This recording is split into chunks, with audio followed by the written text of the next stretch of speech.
really quick. This is actually really cool.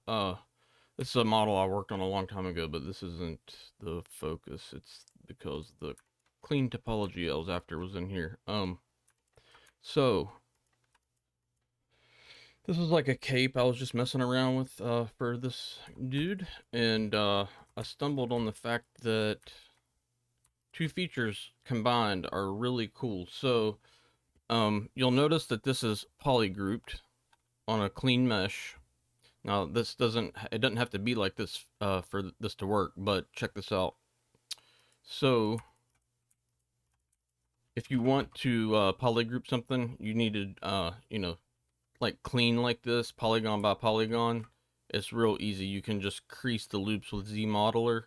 I'll get into that in another video, but you just hold control and let go, and it polygroups it, and you can do a bunch of them at once with the Z modeler brush. But this also works with dynamesh. You can just control W after you masked or something, and that'll give you a new polygroup also. Just quickly wanting to show you that because that's very important for what I'm going to show.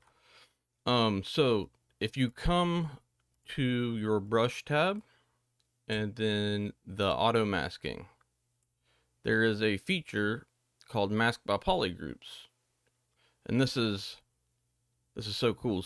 So this is like using the move brush in a way to get hard like Z modeler type modeling just quickly with anything, and it's really like I really like it. It's neat. So I've used mask by polygroups for a while, and what it does is wherever you brush down, okay. So I'm gonna get like clay buildup or something, and I'll subdivide this up a bit, and you'll see I have this this is at 100 right now, so it's masking. It's a global, this is a global setting, so it's going to apply to all your brushes when it's on, so you're going to want to turn it off if you don't want it. And if the mesh is all one polygroup, of course it's not going to do anything, but you'll see how my clay buildup is just affecting that polygroup that I mouse down on. So to take that even further though, you can go to size 1 brush, and it affects the entire polygroup in a really I haven't learned how to use it with a lot of brushes, but all I know is I really like it with the move brush because check that out. I mean, that's crazy to me. I can't believe I didn't know about this sooner. Um I guess it assumes that ZBrush wants to work in a global value or something with the, because I noticed if you have this off with the move brush, it just moves the entire mesh. Like, so if I make it one polygroup like that and I use a size 1 brush with no symmetry, like it just moves it. So it's like, what happens with mask by polygroups? And it's really, I mean, it's crazy. You would want to add more loops or something like that if you wanted to get this, but I just want to quickly show that this isn't just useful like in a clean topology scenario. Like, you can actually use this to help block out stuff pretty quickly, even in dynamesh. So I'm gonna grab a cylinder here, and let's make it a polymesh, and let's just dynamesh it real like eh, yeah, like about like that.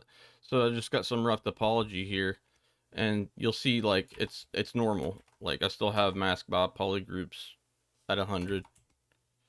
So I'm just gonna mask a section off messy, and Control W is the hotkey there, or you can come down here to polygroups and hit, let's see, I think is it, yeah, it's from masking, yeah,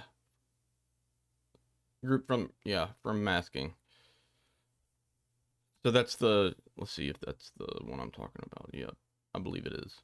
Anyways, oh no, I think it's group masked and then unmasked. So anyways, Control W is what you need to know for that. But so you'll see this works with this too. So you can just quickly block out, and with a bigger move brush, of course, like this is gonna be, and it works with smooth. I mean, it works with everything. And you can come down to size 1 if you want to,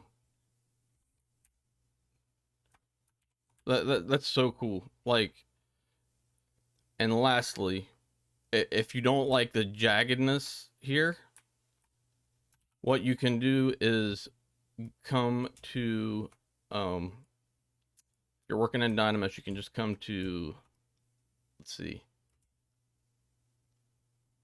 edge loop, and add a edge loop. Okay. Yeah, so you would hide this, control shift click to hide a polygroup, edge loop it. It's going to put an edge loop around it, and now you can pull this out, and then when you polish by features, it's going to get rid of that, and you have like a semi-clean extrusion that's going to Z remesh really well.